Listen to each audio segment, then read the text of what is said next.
Good morning, Nana. Here's your machine, the Breville Barista Express BES870 in silver.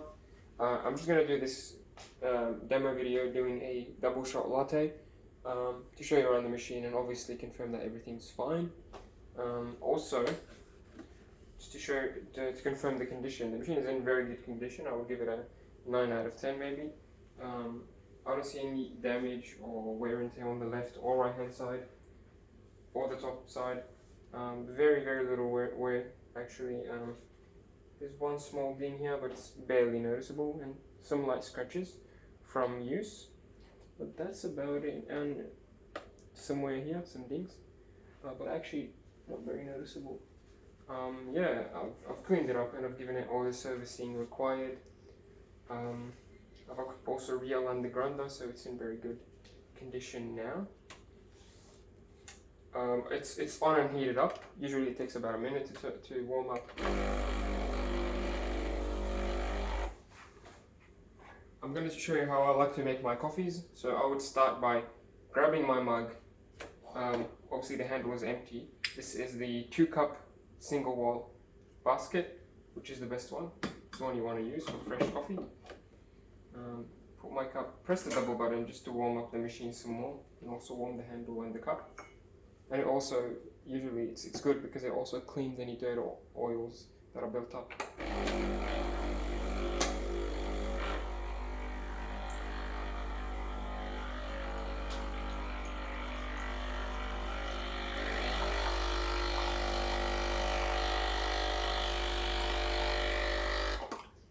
That's good.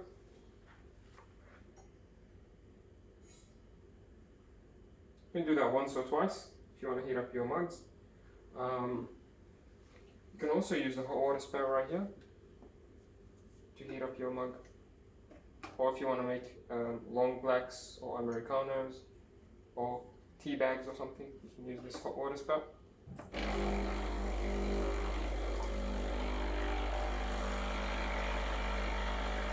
It'll give you fresh hot water from the boiler. Now that I've warmed things up, I'll dump the water from the handle and I'll grab a tissue. I want to dry this water filter before I use the machine, before I start grinding. And I've got a scale here. You don't really need a scale to use this machine, but if you want to be consistent or make things easier for yourself, you can grab one. I like to use the scale for consistency as well. So I'll calibrate the scale. And I'm aiming for a double shot. This basket would take 18 grams, so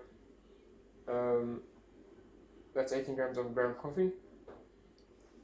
You can use the grinder, you can put it on double or single. And this is where you control the amount, how much coffee comes out. And on the left is the grind size dial, and that's how you control the fineness or the coarseness of the coffee. At the moment it's at number 4, which is, I find it to be good for the beans that I'm using. It may change over time or depending on what beans you use or something like that. You want to change this number so that it's fine enough for a good shot. And I'll go into more detail soon. But yeah, at the moment it's at number 4, number 1 being the finest.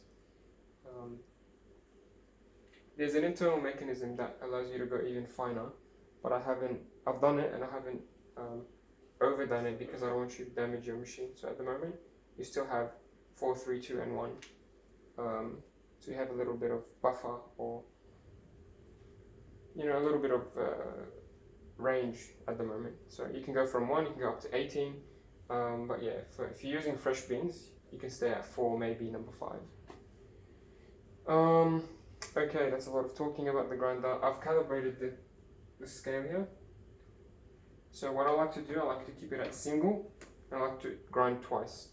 That way I can, that way it's less of a mess, and I can measure it halfway.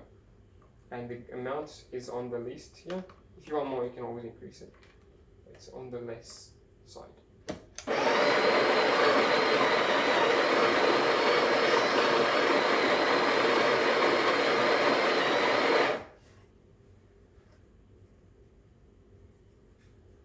Very well. That's exactly 9 grams, which is perfect. A double shot is 18, so if you do that twice, you'll get 18. So first time, press it down, do it again.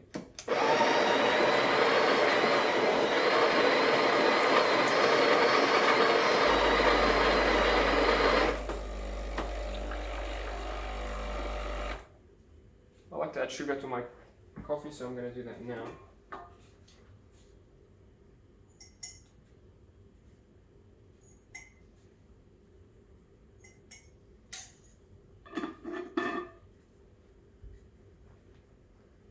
Cool. If you don't have a scale, you can pretty much just keep it on this setting and you'll get 18 grams, more or less. Another good way to know that you've got 18 grams, roughly, is that once you've ground your coffee and once you've tamped it down, which is what I'm going to do now, I want to do it evenly, and I want to twist at the end. So, turn to polish the coffee. It's nice and clean like that. That should be 18 grams. That's yeah, 17.8, close enough.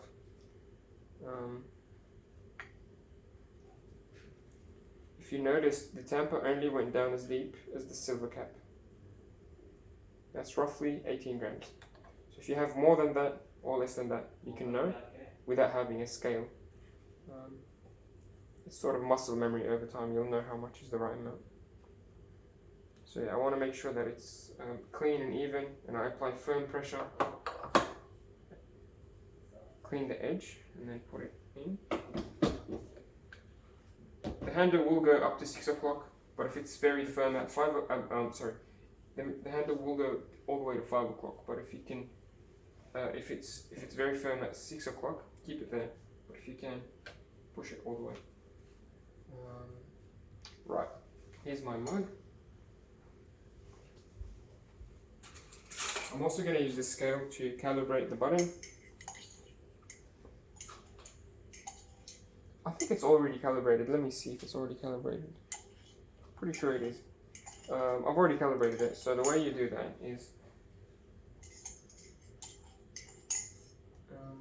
you press program, then you press the button you want to calibrate, and press it again to stop the machine. Obviously you'll stop it when you're happy with the volume that it gave you. That's how it memorizes the button programming. I'll do that now actually. So I've reset my scale here to measure how many grams. I'm aiming for a double cup, for a 2 cup. I'm aiming for 40 grams, 36 to 40 grams of liquid coffee. That's because 18 times 2 is about 36, or 40 if you want to approximate. So I want about 40 grams of liquid espresso from 18 grams of coffee. So that's a 2-to-1 ratio. You don't need to go into the numbers, but yeah, that's how I'm going to program it. I know what 40 grams is by eye, so I've reset my scale here. So here's how you do it. Program, then press the button. The machine will start brewing coffee, then press it again when you're happy with the volume. Keep an eye on the pressure gauge and the way the coffee comes out. You want the pressure gauge to be around 1 o'clock, around 11 o'clock to 1 o'clock, and you want the pour to be nice and slow. Just like that. It's nice and slow. It's a constant stream. That's 1 o'clock.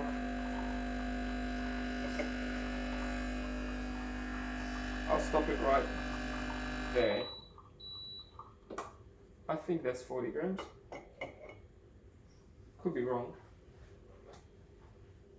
That's 42 grams, which is fine. You can always program it again. But yeah, as you saw, the pressure was steady at around 12 o'clock, 1 o'clock, which is what I want to get.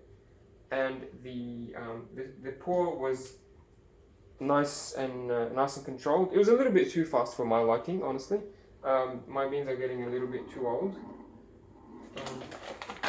These hazelnut beans, not the freshest beans in the world. Yeah, so you want to keep an eye on the pressure gauge and the way the coffee comes out. Usually, you want it to be nice and slow in a consistent stream, almost like golden honey or warm honey. If it's coming out in black drops, you'll see the pressure gauge skyrocket. it's coming up very slowly in black drops, then that's too much coffee or too fine of a grind size. If it's coming up very fast and like black river water, and it looks ugly and it has no crema, you probably get a low pressure in that case, and that's probably because you have too little coffee in the portafilter, or your grind size is very large, so it's very coarse, or you are using stale beans. Supermarket beans, stale beans, usually don't give you good pressures. And I noticed a big difference between freshly roasted beans and Collins beans. If you're using stale beans or pre-ground beans, or let's say a cheaper coffee, and you're struggling with the pressure. Sorry, I'm just gonna clean it. Like, this is how I do it. So you just run a double shot again to clean the machine head and the handle.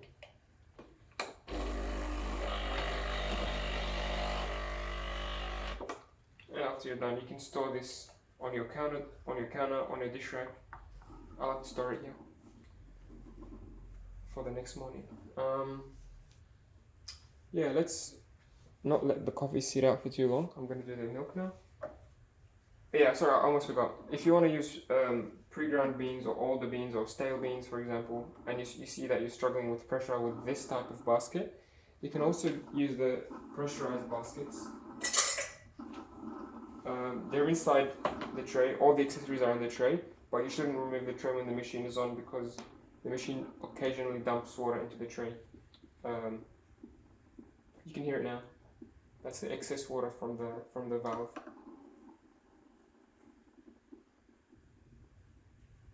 It'll stop at some point. So maybe now. Here's your accessories. You've got all 4 baskets, a filter, and some cleaning tools.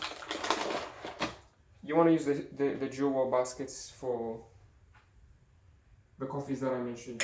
So either stale, older, or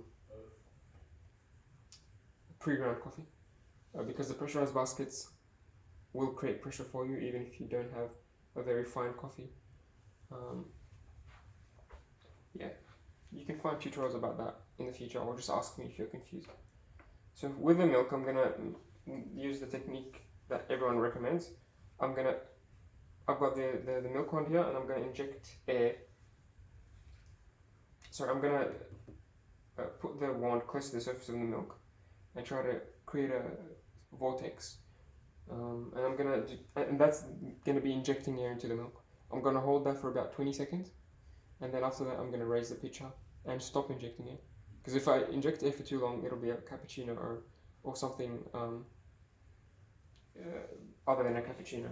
So that's how you control the texture of the milk, by how close it is to the surface and how long you hold that position. I'm gonna turn it on. It'll take a few seconds to warm up. If you give it even more time, it'll be even stronger, so be patient with it.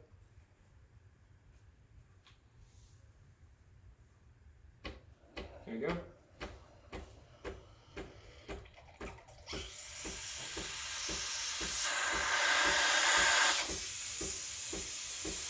Give it a few more seconds. There we go, that's full pressure. So I'm going to turn it off.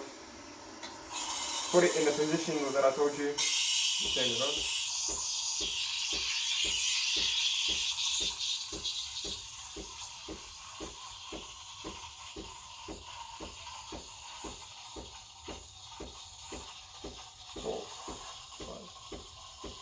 You can also hear the noise if it's like this, like a hissing, frothing noise, then that means you're injecting air, and that means you're doing the right thing.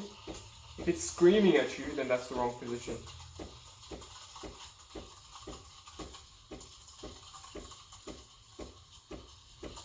Okay, that's enough. I'm going to raise the pitcher, and now I'm only injecting air. When I can't touch the milk jug for too long, for maybe half a second, then I'm going to stop it. That's about 60 degrees. Which is about there. And then before letting the machine cool down and go back to coffee mode, I'm going to purge the wand. And then I'm going to grab a wet towel and wipe it off straight away. I want to do this ASAP.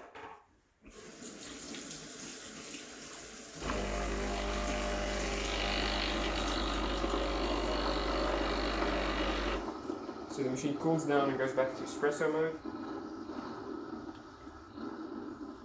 Now it's ready to make another shot of espresso. I'm going to make sure I wipe the wand, otherwise it'll stick and clog, and it'll be actually really hard to remove later on. So I want to wipe it straight away. That's all. That's all you need to know for this machine. The machine will remind you to clean me. It'll flash this light or turn on this light. That means it's due for a cleaning cycle. It's really easy. Instructions are right on the water tank. And of course, if you need any help, if you have any questions later, just feel free to message me. More than happy to help.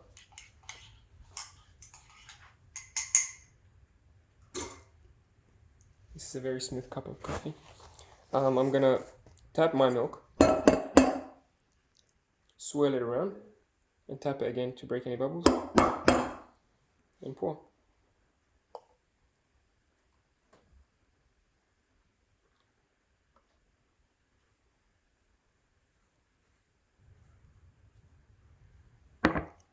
You can actually do latte art with this machine if you do some practice.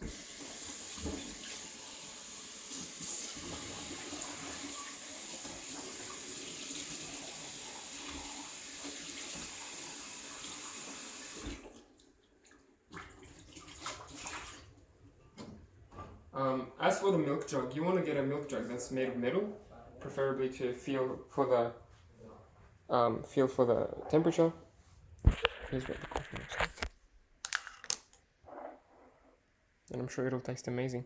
Yeah, so you want a milk jug that's made of metal so that you can feel the temperature of the milk. If not, in a pinch, you can actually use a ceramic or glass cup. If you need a milk jug, I think I have one, a brand new one for $10. If not, don't worry about it. You can, if you don't need it if you don't drink milk-based drinks. But yeah, I do have one in stock, I think. So do let me know if you need that one. And I'll see you very soon. Cheers.